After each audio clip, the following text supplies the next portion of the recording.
বিশ্বকাপ শুরু হতে বাকি এক মাসেরও কম সময়। যুক্তরাষ্ট্র, মেক্সিকো এবং কানাডায় অনুষ্ঠিত হতে যাওয়া এই বিশ্বকাপের জন্য ইতোমধ্যেই ৫৫ সদস্যের প্রাথমিক দল জমা দিয়েছে বর্তমান বিশ্ব চ্যাম্পিয়ন আর্জেন্টিনা। এখন অপেক্ষা চূড়ান্ত ২৬ সদস্যের স্কোয়াড ঘোষণার, যা ঠিক করবেন কোচ লিওনেল স্ক্যালোনি।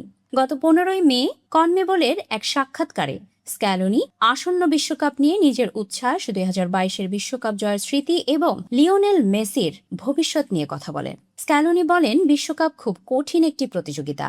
শুধু ভালো খেললেই হয় না, আরো অনেক কিছুই ঠিকঠাক হতে হয়। আমরা সবসময় যেমন চেষ্টা করি, এবারও তেমনই সর্বোচ্চটা দিতে চাই, কারণ আর্জেন্টিনা প্রতিবার বিশ্বকাপের শিরোপার লক্ষ্য নিয়েই নামে। এটা কঠিন, তবে অসম্ভব নয়। বর্তমানে ইন্টার মায়ামিতে খেলা মেসি এবারও দলের অধিনায়ক এবং এটি হতে যাচ্ছে তার শেষ বিশ্বকাপ। এই প্রসঙ্গে স্ক্যালোনি বলেন, তাকে খেলতে দেখা দারুণ ব্যাপার। এটা তার শেষ বিশ্বকাপ কিনা সেটা নিয়ে আমি ভাবতে চাই না। আমি বর্তমানটা উপভোগ করতে চাই, সবাই তাকে খেলতে দেখতে চায়। তিনি আরো বলেন, আমি চাই সে খেলতে থাকুক, কারণ যখন এমন কিংবদন্তিরা আর মাঠে থাকে না তখন খারাপ লাগে, যেমনটা দিয়েগো ম্যারাডোনার ক্ষেত্রে হয়েছিল।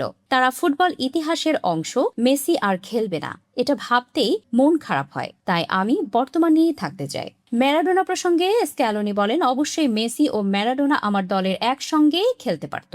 আমি কোচের কৌশল নই, খেলোয়াড়দের মান অনুযায়ী দল ভাবি। তারা বিশ্বের সেরা ফুটবলার ছিল এবং নিজেরাই মানিয়ে নিতে পারত। তারা একে অপরের দারুণ পরিপূরক হতো আর সমস্যায় পড়ত প্রতিপক্ষ। আর্জেন্টিনা দলের সঙ্গে স্ক্যালোনির সবচেয়ে বড় সাফল্য ২০২২-এর বিশ্বকাপ জয়। এছাড়াও দুটি কোপা আমেরিকা ও লা ফিনালিসিমার শিরোপাও আলবিসেলেস্তেদের এনে দিয়েছে। দলের ব্যবস্থাপনা নিয়ে তিনি বলেন, আমরা কিছুই ভাগ্যের উপর ছেড়ে দিই না, তবে খেলোয়াড়দের যা বলার খুব সংক্ষিপ্ত ও গুরুত্বপূর্ণ বিষয়গুলো বলি, কারণ অতিরিক্ত তথ্য দিলে তারা বিভ্রান্ত হয়ে যায়। আমরাও তো একসময় খেলোয়াড় ছিলাম, তাই জানি তাদের কি দরকার। আমরা সবসময় তাদের সঙ্গে ঘনিষ্ঠ যোগাযোগ রাখি।